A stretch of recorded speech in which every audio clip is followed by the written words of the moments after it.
So hi friends, কেমন আছো তোমরা? আশা করছি তোমরা ভীষণ ভালো আছো, আর আমিও খুব ভালো আছি। যাই হোক করে কেটে যাচ্ছে জীবনটা।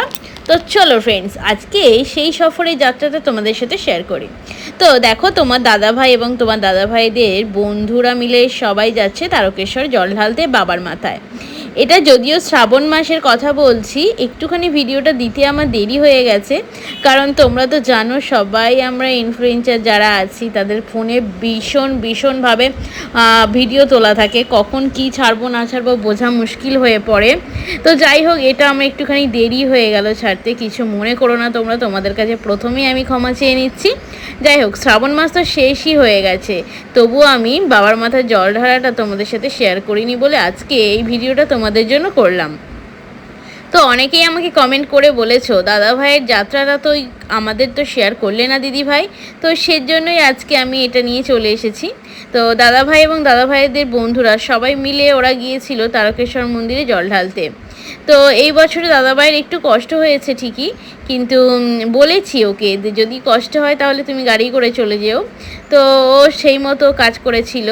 যাই হোক, অনেকটা কষ্ট করে ওরা যায়, খুব জার্নি হয় জানো তো, যখন রাস্তা দিয়ে হেঁটে হেঁটে যায় প্রচণ্ড কষ্ট হয়। যারা যারা তারকেশ্বর যাও তারা জানো। তবে হ্যাঁ, বাবা কিন্তু সবাইকে পার করে দেয়, ঠিক আছে, তার কাছে যাওয়ার জন্য, মানে বাবার কাছে যাওয়ার জন্য বাবা কিন্তু সবাইকে ঠিকঠাকভাবে পৌঁছে দেয় বাবার কাছে, শুধুমাত্র জল ঢালার জন্য। ঠিক আছে, এই সময়টা এতটাই ভিড় হয় তারকেশ্বর মন্দিরে যে পা গলানোর জায়গা থাকে না। তো ওরা যেদিনকে গিয়েছিল তো সেদিনকে আরোই ভিড় ছিল। তো সেই দিন যাওয়াতে দিনটা ছিল রাখি পূর্ণিমার দিন, তোমরা সবাই জানো ওদিনকে রাখি পূর্ণিমা ছিল। তো যাই হোক, ওদিনকে প্রচণ্ড ভিড় ছিল, দেখতেই পাচ্ছ তোমরা।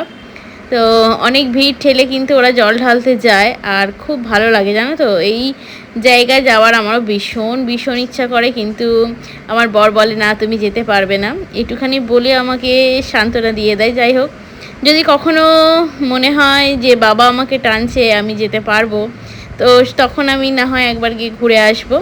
তো পায়ে হেঁটে হয়তো যেতে পারবো না, তবে গাড়ি টাড়ি করে গিয়ে একবার বাবার সাথে দেখা করে আসবো। তো দেখো, এই বাঁকটা ভীষণ ভারী, আর এটা নিয়ে যাবে তো ওদের দলেরই কয়েকজন আর কি ওই বাঁকটা নিয়ে যাবে।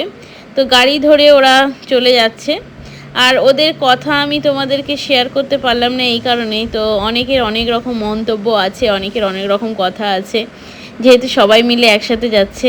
তখন আবার তোমরা বলবে বাবার কাছে যাচ্ছে এত উল্টোপাল্টা কথা বলছে, সেই জন্য কারোর কথাটা আমি দিতে পারলাম না ঠিকই, তবে হয়তো সবাই ঠিকঠাক কথা বলছে, কিন্তু তোমরা আবার অনেকে অন্য রকমভাবে নাও, তো সেই জন্য দিতে পারলাম না। যাই হোক, আমি আমার ভয়েসেই তোমাদের কাছে প্রেজেন্ট করলাম ওদের এই সুন্দর মুহূর্তগুলো। তো কেমন লাগলো অবশ্যই কিন্তু কমেন্ট করে জানিও। Tata, bye bye.